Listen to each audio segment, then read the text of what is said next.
Kwa kaunti masianya kurumga jonga teri nyake mago mag siasa riwruok mar Gavanas kuro dwaro mondo mi od bura mamalo los chik mabiro miyo gibedi apisi ma ok giyud buok mag thicho gi oko apisi kod MCAs.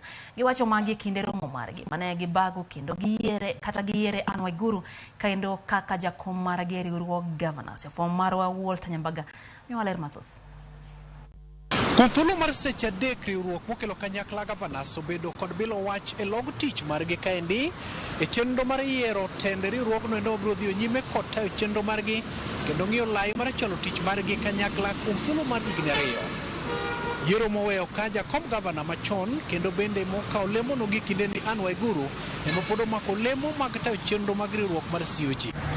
Riwruok mokelo kanyakla Gavanas kokale duond riwruok margi mar COG koro dwaro ni mondo od bura mamalo olosi chik moro mabiro geng'o ne MCAs siko bwogo gi kendo chwe thicho gi ok apisi e kata kapok gitieko higni ariyo e apisi. Gavana koni koro nyaka duondi gi winji nyim kamiti mar twak Bomas of Kenya. That when you compare the process of removing a member of parliament, for example, from office, or a senator or a member of the county assembly, when you compare that process to the process of the removal of a governor, you find that there is a very huge difference. You're told that you cannot start a removal of a member of parliament 2 years within the first 2 years from the date of the election.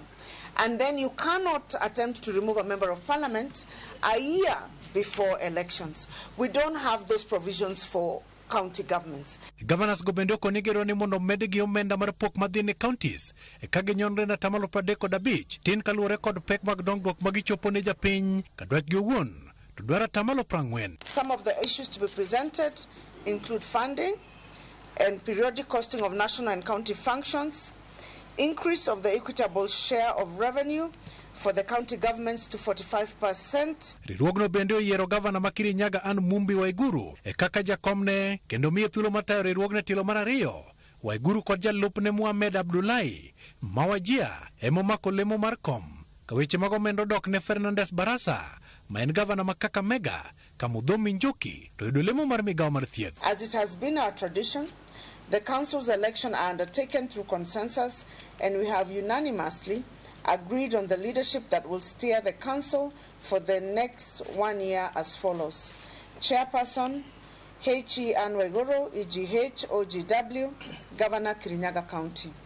Vice Chairperson, H.E. FCPA, Ahmed Abdullahi, Governor Wajir County. Whip, H.E. Stephen Sang, EGH, Governor Nandi County.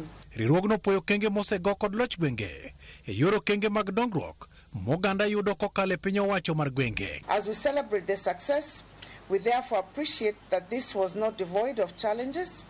We note that there have been continuous attempts to claw back devolution through retrogressive legislation and creation of unconstitutional bodies to undertake devolved functions. Walter Nyambaga, Ramogi TV.